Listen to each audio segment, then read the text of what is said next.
ABC আন্তর্জাতিক সংবাদে আপনাদের সকলকে স্বাগতম। এই মুহূর্তে আমাদের হাতে এসে পৌঁছানো যুক্তরাষ্ট্র, ইসরায়েল এবং ইরানের সকল যুদ্ধের আপডেট আপনাদেরকে জানিয়ে দেব। শুরুতেই সংবাদ শিরোনাম, এরপর বিস্তারিত। ইরানের বিরুদ্ধে যুদ্ধে অংশগ্রহণ নিয়ে যে সিদ্ধান্ত নিল ফ্রান্স। ইয়েমেন উপকূল থেকে তেলবাহী জাহাজ ছিনতাই করল বন্দুকধারীরা।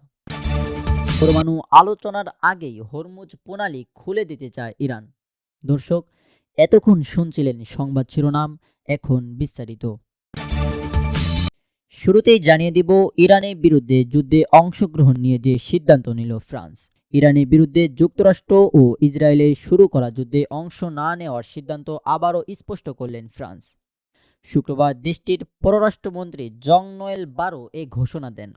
ফরাসি সংবাদ মাধ্যমে বিএফএম টিভিকে দেওয়া এক সাক্ষাৎকারে জং নোয়েল বারো বলেন, এই সংকট শুরু পর থেকেই ফ্রান্স যুদ্ধে জড়ায়নি।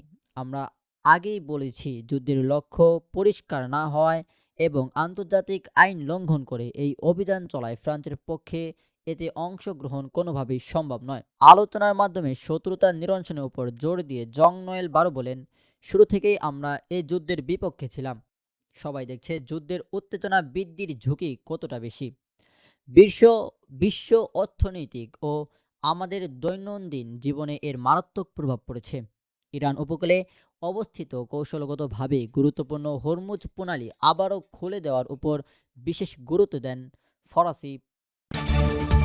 তিনি জানান, ওই এলাকায় নৌ চলাচল স্বাভাবিক করতে একটি আন্তর্জাতিক মিশন গঠনের প্রস্তুতি নেওয়া হচ্ছে।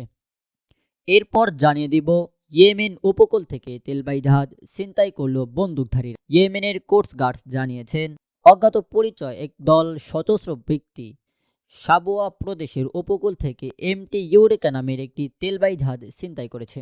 এই হামলার পর হামলাকারীরা জাহাজটির সম্পূর্ণ নিয়ন্ত্রণ নিজেদের হাতে নিয়ে নেয়। তারা জাহাজটিতে ইয়েমেন উপকূল থেকে এডেন উপসাগরের দিকে এবং পরবর্তীতে সোমালিয়ার জলসীমার অভিমুখে ঘুরিয়ে নিয়ে যায়। এর আগে যুক্তরাজ্যের মেরিটাইম ডেট অপারেশন ইউকেএমটিও একটি সন্দেহজনক ঘটনার কথা জানিয়েছিল। তারা জানায়, মুকাল্লা বন্দর থেকে ৮৮ নটিক্যাল মাইল বা প্রায় ১৫৫ কিলোমিটার দক্ষিণ পশ্চিমে একটি মালবাহী জাহাজ একটি সবুজ রঙের ছোট নৌকা ও একটি মাছ ধরার ট্রলার সন্দেহজনকভাবে অনুসরণ করেছিল। এই ছিনতাইয়ের ঘটনার সঙ্গে ওই সন্দেহজনক নৌকাটির কোনো সম্পর্ক আছে কিনা তা খতিয়ে দেখা হচ্ছে। এই অঞ্চলে সাম্প্রতিক সময়ে এই ধরনের সশস্ত্র হামলার ঘটনার বাণিজ্যিক জাহাজগুলোর নিরাপত্তা নিয়ে গভীর উদ্বেগ তৈরি হয়েছে। সংশ্লিষ্ট কর্তৃপক্ষ পুরো পরিস্থিতি পর্যবেক্ষণ করছে এবং অব্যাহত জাহাজটিতে উদ্ধার করার প্রয়োজনীয় পদক্ষেপ নিচ্ছেন। পরমাণু আলোচনার সর্বশেষ জানিয়ে দিব, পরমাণু আলোচনার আগেই হরমুজ প্রণালী খুলে দিতে চায় ইরান। ইরানের এক উচ্চপদস্থ কর্মকর্তা দেশটির পক্ষ থেকে দেওয়া একটি নতুন কূটনৈতিক প্রস্তাবের সত্যতা নিশ্চিত করেছেন। পরমাণু কর্মসূচি সংক্রান্ত জটিল আলোচনাগুলোর আপাতত স্থগিত রেখে এর আগেই হরমুজ প্রণালী দিয়ে জাহাজ চলাচল স্বাভাবিক করতে এবং ইরানের উপর মার্কিন অবরোধের অবসান ঘটাতে চায়। যদিও মার্কিন প্রেসিডেন্ট ডোনাল্ড ট্রাম্প এখন পর্যন্ত এই প্রস্তাবটিতে প্রত্যাখ্যান করেছেন, তবে ইরান মনে করছে এই পদক্ষেপের মাধ্যমে দুই দেশের মধ্যে চলমান সংকট নিরসনের পথ অনেকটাই সহজ হতে পারে। নাম প্রকাশ না করার শর্তে ইরানের ওই শীর্ষ কর্মকর্তা জানান, গোপন এই কূটনৈতিক প্রস্তাবের আওতায় সবচেয়ে জটিল পরমাণু আলোচনাগুলোকে একদম শেষ ধাপে নিয়ে যাওয়ার কথা বলা হয়েছে। এর মূল উদ্দেশ্য হলো শুরুতেই উত্তেজনা কমিয়ে একটি অনুকূল ও শান্তিপূর্ণ পরিবেশ তৈরি করা।